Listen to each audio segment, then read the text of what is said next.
Hey guys, my name is Liana Ruppert. I am a senior editor over at Game Informer. I did not do the weird singing thing this time. Growth. Today we are doing a little bit of a pivot. We are not talking about games. We're not talking about anything super serious. This is a video I never thought I was going to do, but I am doing it because it's a conversation that keeps happening in my circles, and every incredulous why can't I say that word? Incredulous. That sounds right. Looks I get when I talk about some ghost stories. Backstory, I'm from New Orleans. There's no way you can live in New Orleans and not believe in any supernatural shenanigans. It's just kind of par for the course. To say I have a lot of stories would be a massive understatement. I, off and on my entire life have been homeless, so I had a lot of like close and personal views to things that I probably shouldn't have as a kid, and just my entire life has been riddled with ghost encounters, doppelgangers, like weird shit. And I don't know if, whether you believe it or not, just be around for the ride, I guess. It's so funny, when I met my partner, they didn't really believe me when I would tell them certain stories when we would trade stories growing up, and I would have them corroborate with friends. I wouldn't tell my friend like anything I said. I'd be like, hey, ask them about New Orleans, or ask them about the Davidson house, or you know what I mean? And they would corroborate, and then he just slowly but surely was like, this is weird, okay, moving on. Still, maybe you guys were just sensational and feeding off each other. And then after the first year we lived together, he was like, yep, you're haunted. Like, I don't know what's going on, or who you pissed off that somebody cursed you, but you are haunted, pal. And so yeah, we're gonna talk about that. And also, other backstory is my mom was a practicing witch. She did a lot of summoning. She did a lot of spirit writings, which is where you kind of put yourself in a trance to try to pick up something that's wandering to tell messages. My mom also claims that she took part in an actual exorcism of her friend, a violent exorcism that like took control of her house. But also, my mom doesn't always have the biggest grip on reality, so take that with a grain of salt. But to be fair, her and I have seen a lot of things together, things that put their hands on us. Weird shit, fam. But yeah, so basically, I just want to talk about a couple of the weird shenanigans that I've kind of grown up with through the years, just to share.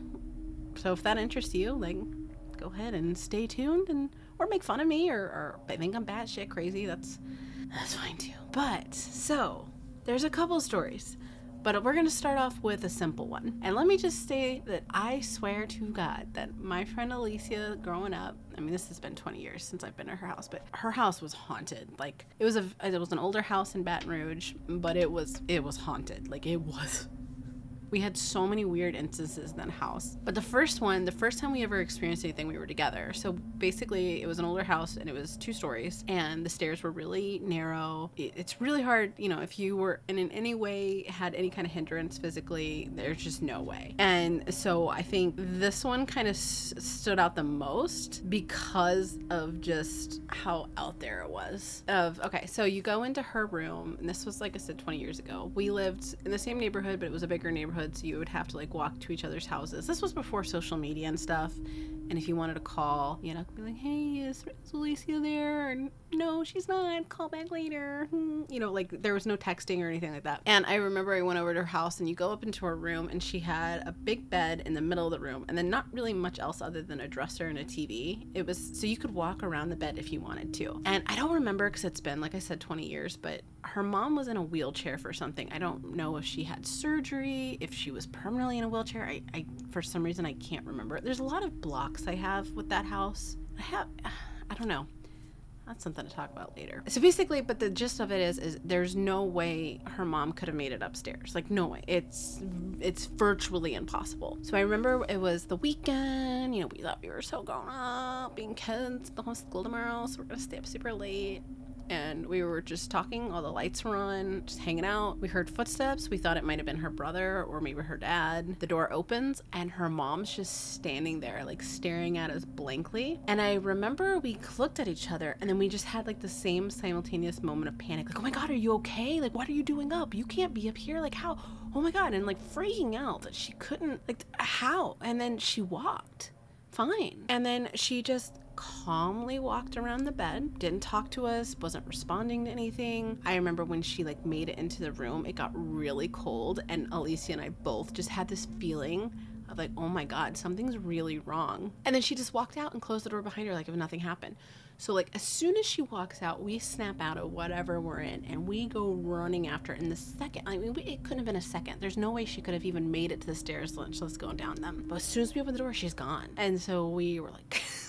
So we run down the stairs and we make it into the bedroom where her and her dad was. And we're like, are you okay? You know, we come running in like a bat out of hell. And they're both sleeping. And they like groggily wake up like, everything's okay. And like her wheelchair was still by the bed, unmoved, untouched. She's not even wearing the same nightgown that she was wearing. And they're so confused as why we're freaking out. And they said that we had a night terror, but you don't share night terrors. And it was very vivid. It wasn't like, oh, I thought I saw your mom walk by. Like, it was shlabam. And it was something about this wing of the house, too, because there was a guest room that was, like, right next to her bedroom.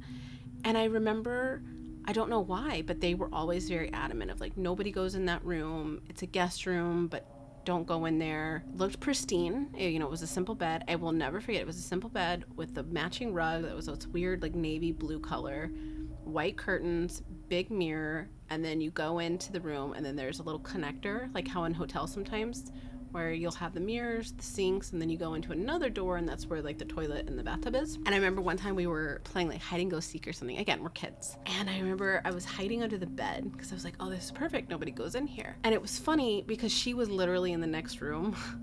She kind of heard me go in there and she was kind of just letting me, I guess, live in my fantasy that I was a genius. And then she only come running in because all of a sudden you just hear this huge crash. And I was like, what the fuck was that? And she comes running in, again, kids, thinking I broke something. Like, what'd you do? My mom's gonna kill me. And I'm like, I heard it in there. And so we opened up the door to the bathroom and all of the mirrors above the sink are broken. And the glass is just everywhere, like somebody smashed it. And there was, I shit you not, blood on the mirror.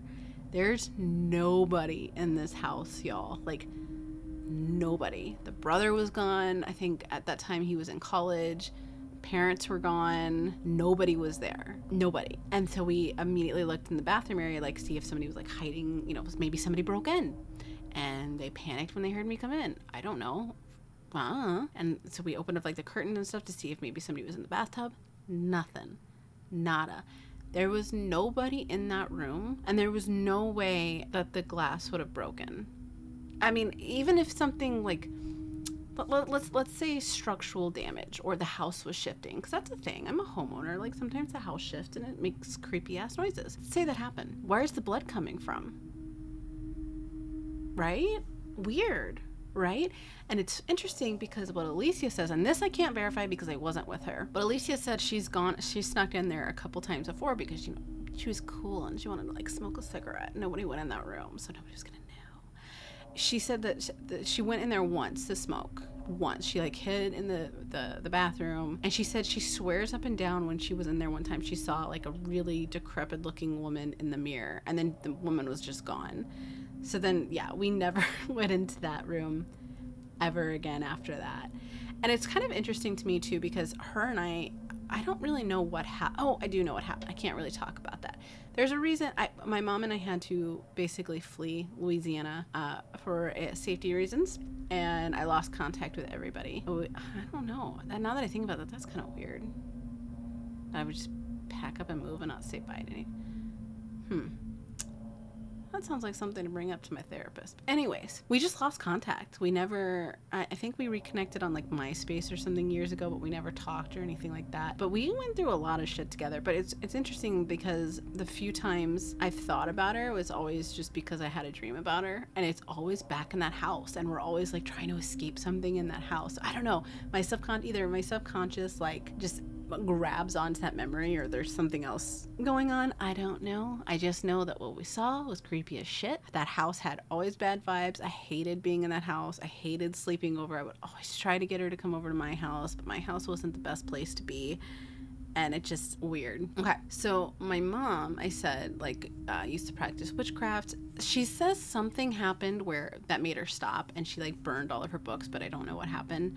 But she would always say that she would like go into my room and she would see a bunch of shadow figures in my room, like hovering over my bed, and she would hear like jazz music, and she never got a bad vibe. It always was like almost they were protecting me. But I remember her and I had a couple of weird instances together in a house we lived in Eureka Springs, where she would see shadow people, and some of them would have like a really protective kind of feeling to them, and then others she said she got really bad vibes from. And I remember her like screaming, and my mom was really big about, like, she was always, you couldn't walk around because she would like startle awake. You know how the parents are like, ah! And you're like, calm down, I was just saying hi, bring it down.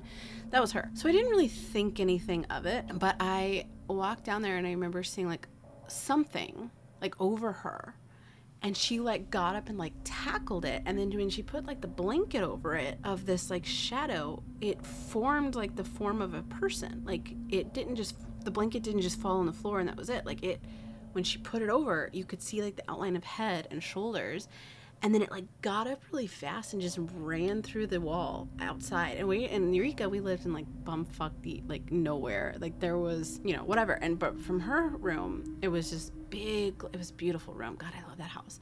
It was big, like from floor to ceiling windows. And but if you were to like walk out of the window for some reason, you're gonna get really hurt because it was really high up, and then it was on like a not a mountain but a hill edge, and then it's right into like a rocky creek, so it's not like something could jump out, but the windows were also closed.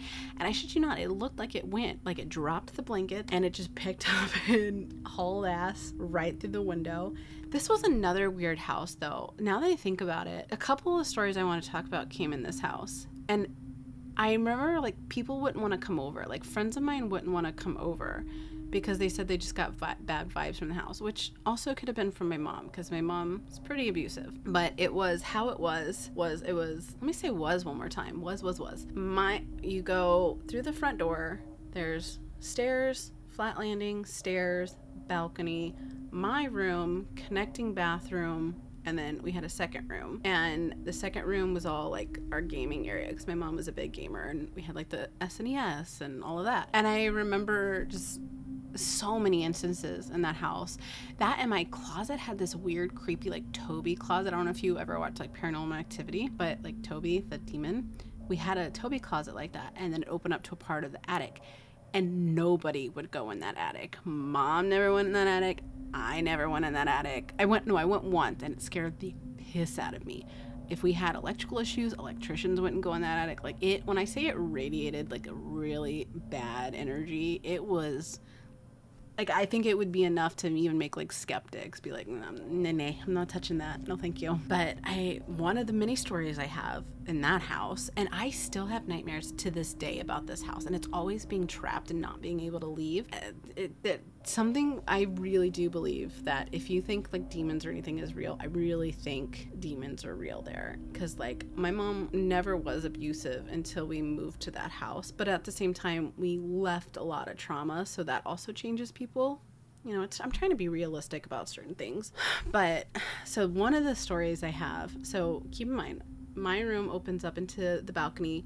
When you look over the balcony, you're looking at the like living room and stuff, and it's very high up because you're going up 2 flights, not just 1 flight of stairs, but 2 flights of stairs. So it's really high up. And my room was very bare.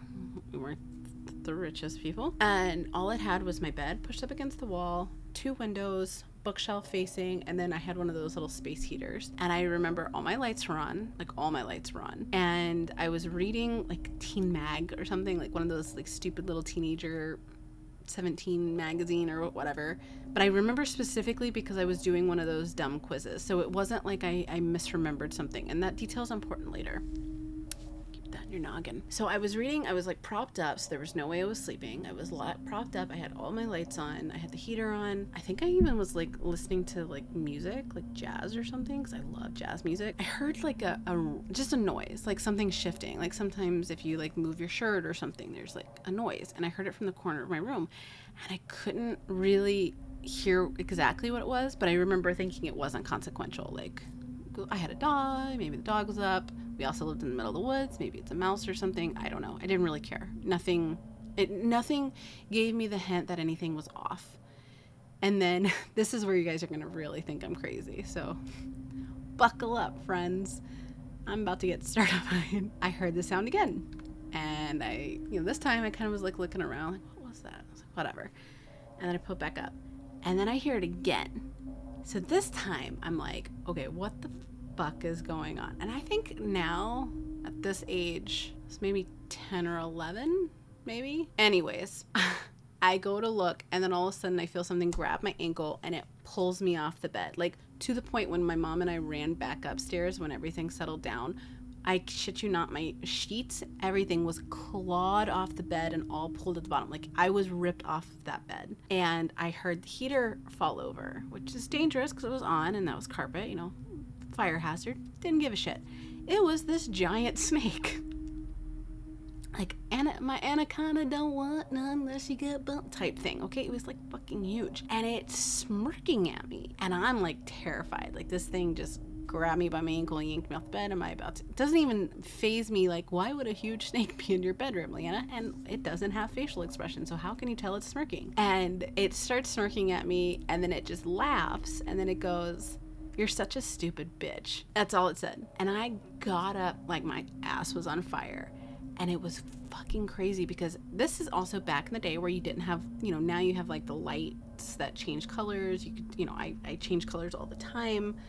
Our entire house is color oriented. And none of that. And then all of the colors in the room turn like purple, which you would think like if a color, if it's like a demon or something, they would do like the sinister red. But no, it was like this really pretty purple. And I remember just running.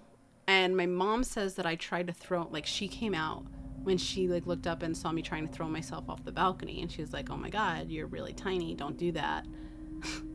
Why are you being so crazy?" And then I don't remember that, but I do remember trying to get to the stairs as fast as possible.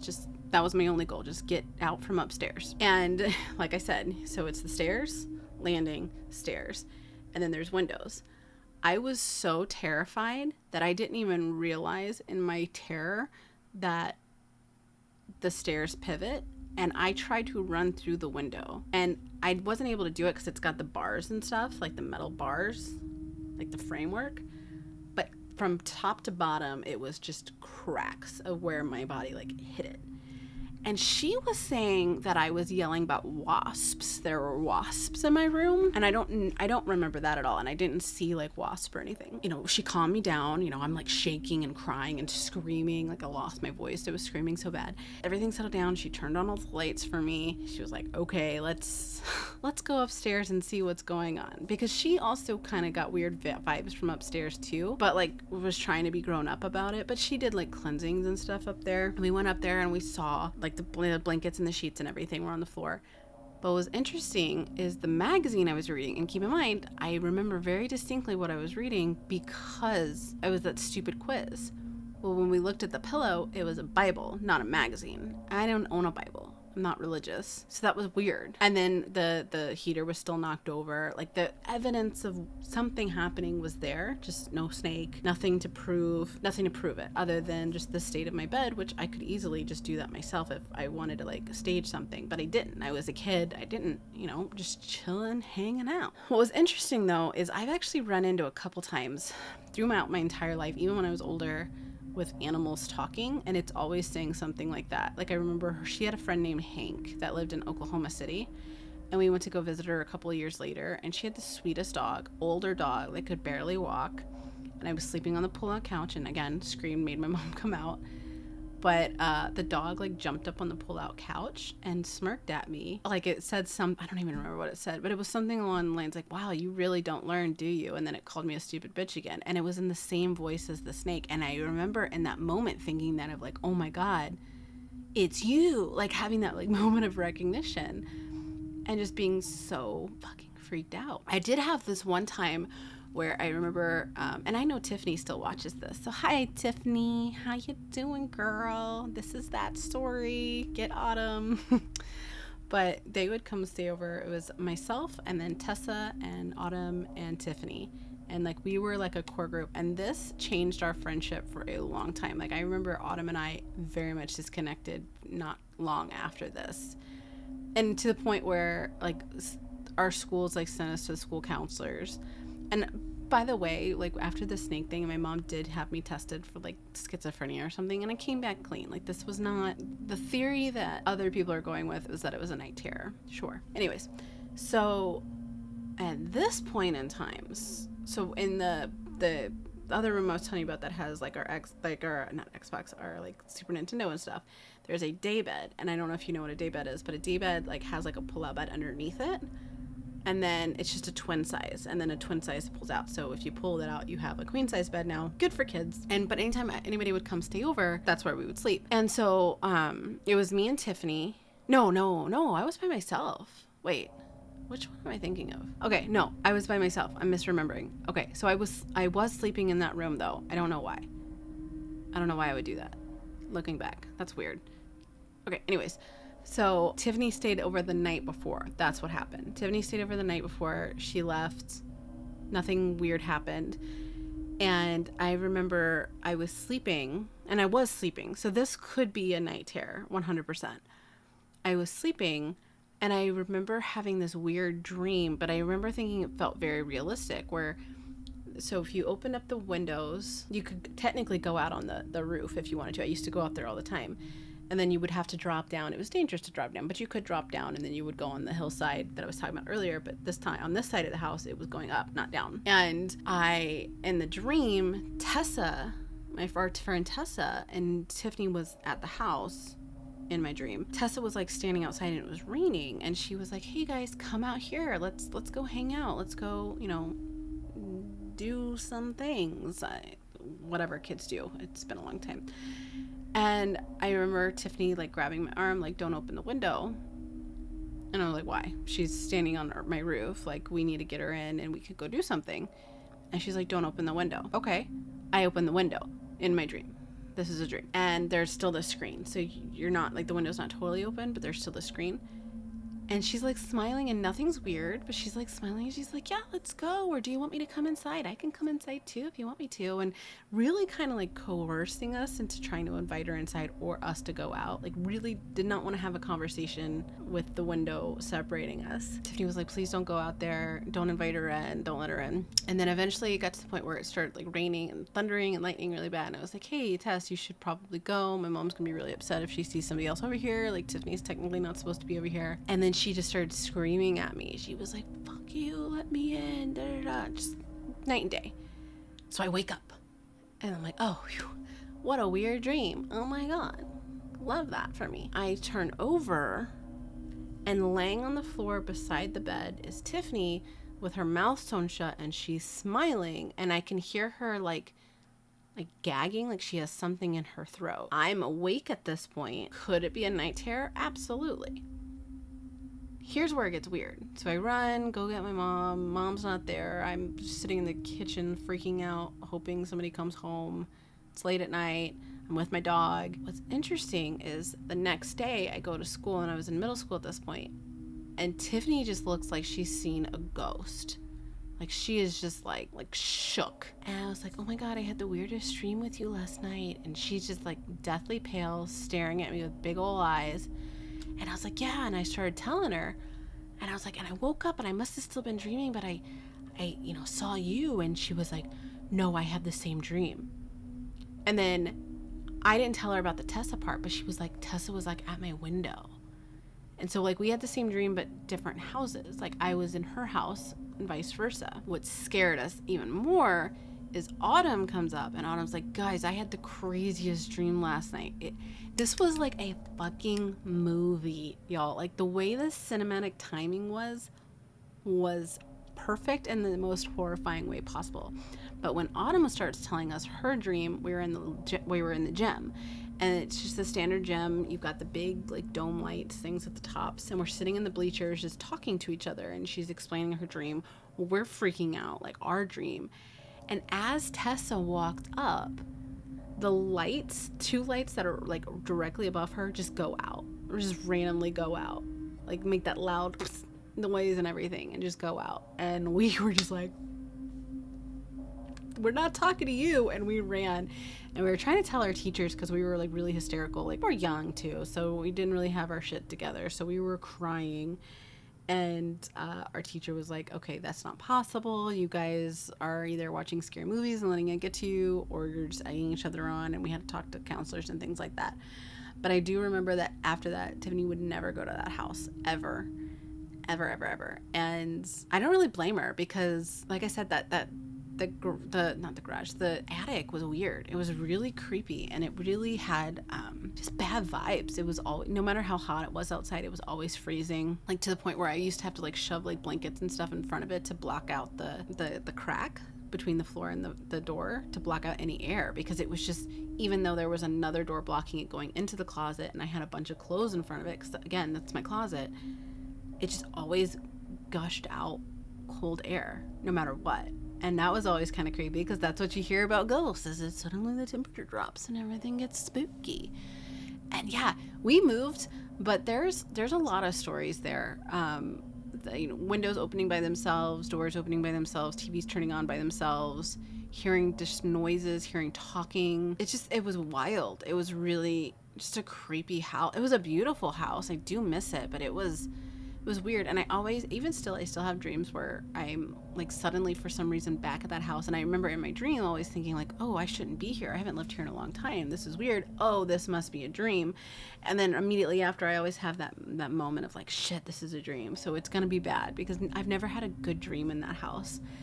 And yeah, it was bizarre. It was really bizarre. And it's cool too, though, because I really do like this kind of stuff, because I'm not scared of it, even though all these stories are me like running for the hills. But now that I've gotten older, like I've sought out things before, trying to learn. Like I remember my friend Maddie, when he killed himself, I remember knowing he was going to do it. And when I was told he killed himself, I wasn't upset, because he like came to my house the night before, and he was like, it wasn't really him, mind you, but it was like, and I had this with my grandpa too, and I only met my grandpa once, but like came over, and he was like, hey, whatever happens, it's not your fault, this is what I want, I'm at peace.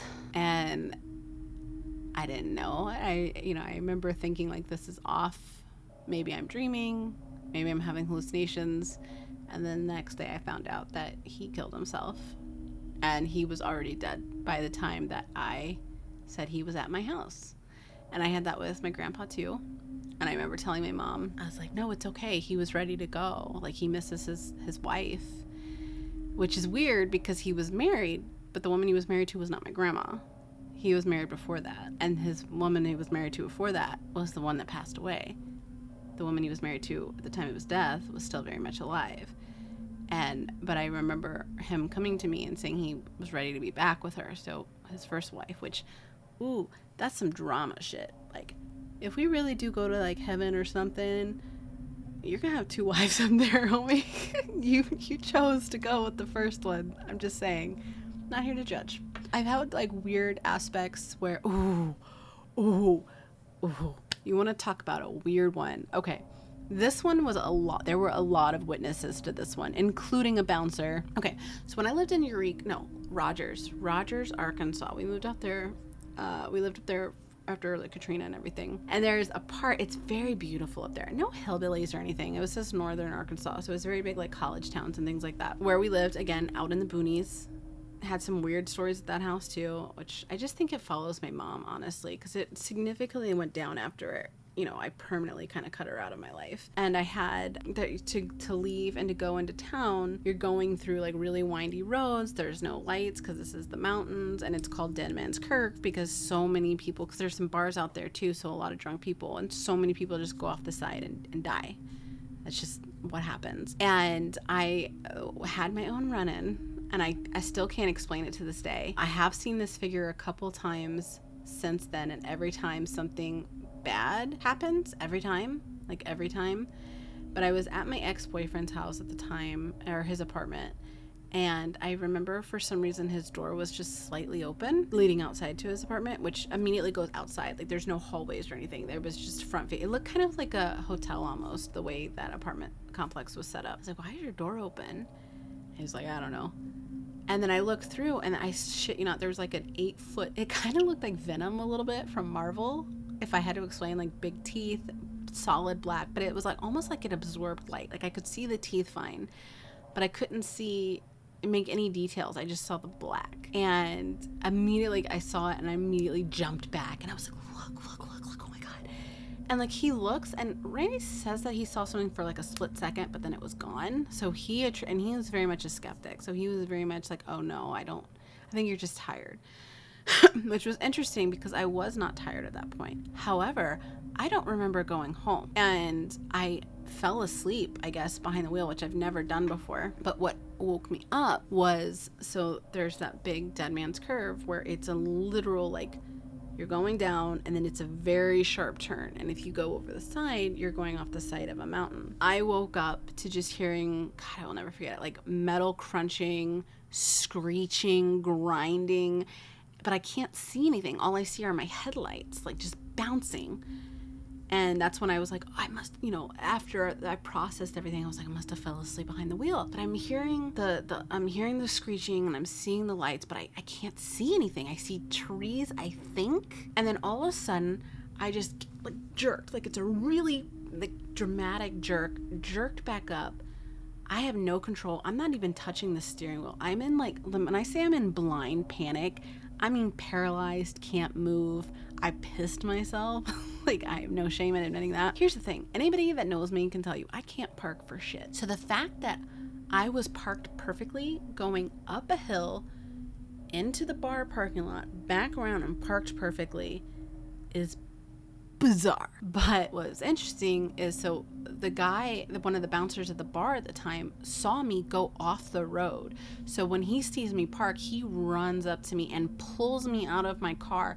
I'm screaming because I don't really know what's going on, and I'm really just shaken up because I've never fallen asleep before, and I wasn't tired when I left. So it was very just not something I was mentally capable of dealing with. So I'm screaming at him thinking he's like attacking me. He's like, stop, I'm trying to help you, da-da-da. And he's like, who can I call? And he's like going through my bag, just trying to see anybody he can call. And he ends up calling my mom, and my mom comes to get me. And when we look at my car, the 2 wheels on the side of my car that went off. So he says I went completely off. Like, he thought I was just gone. Like, oh, I saw another death. I mean, he's so desensitized to seeing people over there that it was just like, oh, another one, but he said I went completely off where you couldn't even see my taillights, and then somehow came back up on the road and then drove like I wasn't missing my tires. So when we were looking, not only were the tires gone, but like the axles were ripped off, like the rims and everything. So it was literally just the little nubs sticking out of where your tires get attached. That's all I had on my left side. Weird, right?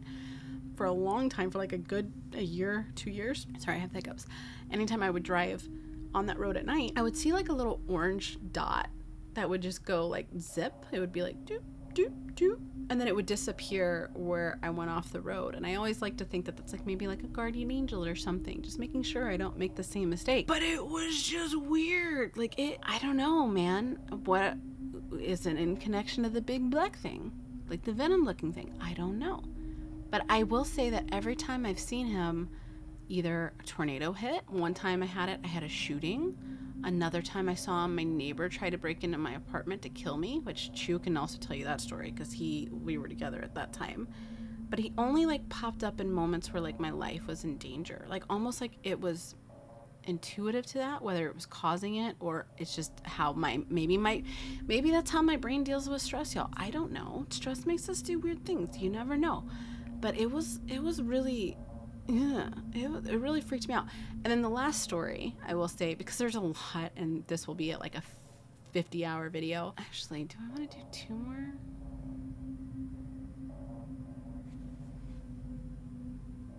I don't know. So anyway, so anytime I was a kid, I always saw this little girl that looked like she was dead, and long stringy hair, to the point where I can't watch The Ring. I try to watch The Ring and it looks exactly like her, that I'm not even kidding. I had a legitimate panic attack when I saw like she came on the screen, and I like walked out of the theater. I never finished that movie. I never will finish that movie. Fuck that movie.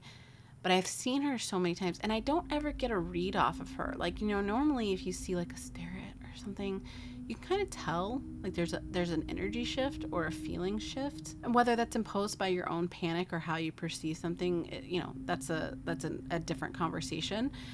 But I've seen her a lot, or she'll like poke her head out from like the doorway, or she'll kind of be standing at the end of a hallway and then disappear if I turn a light on or whatever. And that this is I only saw her like up close and personal one time, and that was enough for me. So I was working at a place called Kelly Services at the time. I was a staffer, and a lot of times, so basically my job was to get other people jobs. My job was to get you either in a temporary position or a permanent position. That was my job. My job was to help you. But a lot of the times it's us by ourselves. Like, I remember I worked with this woman, Mary, but we would alternate between the Rogers office and the Bentonville office. And at this point, she was in the Bentonville office. And I loved that. My favorite thing was when I was always by myself, because I would turn off all the lights and, I'd get really bad headaches. So I turned off all the lights and had music going, and it was really cool. And Randy was, my ex was going to come back up, and he was going to come hang out. We were going to have lunch. And it was like 2 hours before he was supposed to be there. And then I remember I was sitting there doing work, doing my thing, it's stormy, so it's really dark and cozy. I love darkness. I'm not scared of the dark at all. I love storms and just spookiness. It feels like a blanket. I love it. But I remember at this point I felt just really off, and I felt like somebody was staring at me, and it felt like the skin on the back of my neck was just crawling. And I turned just a little bit because I thought I heard something. I shit you not. Okay, so my drink. Hey. I look over, and it's literally right here. And she's staring at me like this. And she's looking at me like that. Like her eyes are looking right at me. So close I can smell her. She smells dead. She smells musky. She smells like she needs a breath mint. Like, girl got some issues. So we need to help her. She needs help. But I never seen her in that detail either. Usually it's like shadowy or just dark or just kind of vague. I saw every pore, everything. When I say I threw myself down on the floor and into the back of my desk as fast as I could. But as soon as I did that, she was gone. And I called Rainey. I was like, get your ass up here right now. Take me home. I don't care what you got to do. I don't care if you're at work or whatever. Like, come get me. I can't be myself right now. And like, he came in, and I was like, terrified. But it was weird because I've seen her so many times since then and been never that close. And I don't know what the purpose of it was. You know what I mean? Like, there was no talking. There was no even attempt to talk. That I can't say was a nightmare or a night terror because I was completely lucid and I was working. And I don't know, man. And people around me have said they've seen her. Like, Chino said he's seen her. I thought he saw something like that. My mom said she's seen her. Randy said he's seen her. Like, it's not just a me thing, and that's something that I think that it like follows me around. And in this house too, I get it a lot too. Like, we've had some interesting spikes here, but nothing scary. Like doppelgangers, like I would see him or he would see me when the other wasn't home, like full on, like down to like basketball shorts type details. Nothing bad. We do have an EVP, and it does go crazy downstairs, even if all the lights and stuff are off. If you go into like the corner of my office, I don't know if I can show you. Let me see. Yeah, like in that corner. And it just went like insane. Like, it was beeping. It would automatically just spike to the highest. It's stay over there. But yeah, we got crazy stories. We got demon stories. We got ghost stories. We've got the time I used to, I was couch surfing, and I found out years and years later the person I was sleeping on their couch ended up being like a serial killer. But lucky me, he only targeted little boys. I was safe. But it's just weird shit, like, has always followed me. Whether I'm traveling overseas, I remember I kept seeing, when I was on deployment, I was on the USS Harry S. Truman. I was in a berthing of like 275 females, and they're coffin racks. So they're stacked like one on top of each other, and they're called coffin racks because they're literally the size of a coffin. They're very small. And I remember I kept seeing a girl in like full on dungies, which is the old art uniform. Like, when I first went in, that was my uniform, and then we had a uniform swap midway through boot camp to the NWUs, which is like the blue camos. And this was before I went greenside. But she was wearing like the old stuff. But like it was no weirdness. Like there was no, oh my God, is that a shadow? What are you? Like it looked like just a girl hanging out. And some people had their dongies still there. Like it wasn't weird. And I remember telling my senior chief that I've seen her a couple times at night, and it just really bothers me because she's just staring at me and it makes me uncomfortable. And like, deployments are long, man. Sometimes people find comfort in each other. I never did because I don't like people. But I was thinking, like, is she hitting on me? Like, I mean, I'm flattered, but maybe not 2 a.m. is not the time to come hang out. I remember him was being really freaked out because I lived in the engineering berthing, and he said that there was a girl that killed herself in the engineering berthing a couple years ago on the boat. So like he was like convinced that that's who I was looking at, and it was pretty compelling. But I'm trying not to say yes definitively because we don't know. Weird things happen all the time. You don't know. There's so many stories like that. Seeing things, crazy deja vu that I could like finish your sentence. It is weird, man. So those are the ghost stories I'm willing to tell. There's a couple more that I never really processed, and maybe one day I'll revisit those, but I mean those would just make me sound like absolutely insane. But yeah, I don't know, I like telling these types of stories because they're such a big part of me growing up, and I really do believe in this stuff. Like, which is funny because I used to go ghost hunting all the time, and if I play a ghost hunting game like Phasmophobia, I'm the biggest wimp, but in person I'm very cool, calm, and collected. Like, hey, let me talk to you. Like, do you need help? Do you want to just say hi? But like in games, I'm losing my shit and screaming. We used to stream Phasmophobia on Game Informer, and it was just nutso. They had,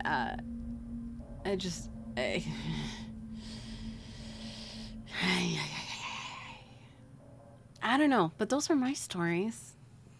Hi, are you still here? Because this is 47-minute video. But yeah, tell me your stories. I mean,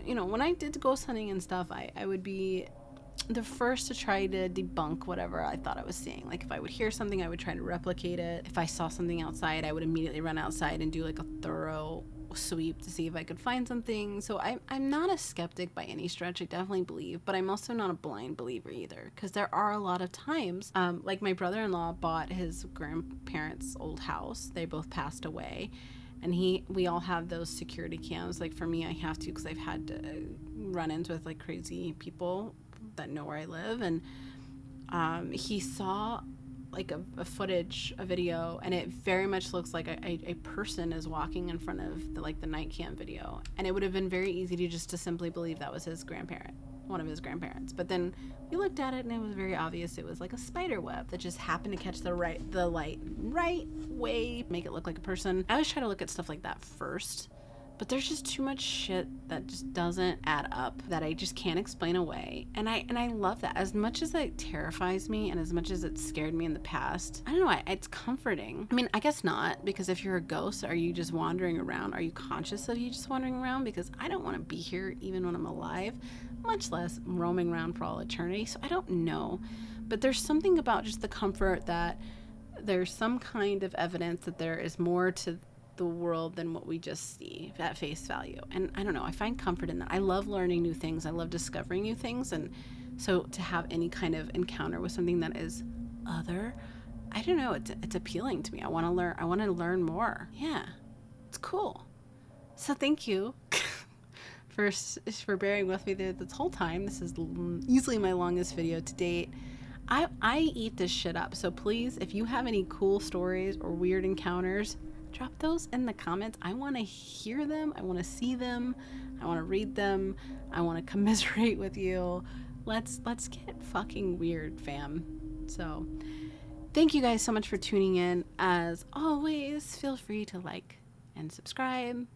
I'm pretty proud of this channel. It's growing. It's nice. We're at a healthy size right now. I'm digging it. I'm really enjoying making content, and let me know what other kind of stuff. It doesn't all have to be gaming. We can do gaming videos if you guys want, or we can do more weird shit like this as it comes. Like, you let me know. I'm here for you. Thank you guys so much for tuning in, and I will catch you guys next time. Bye.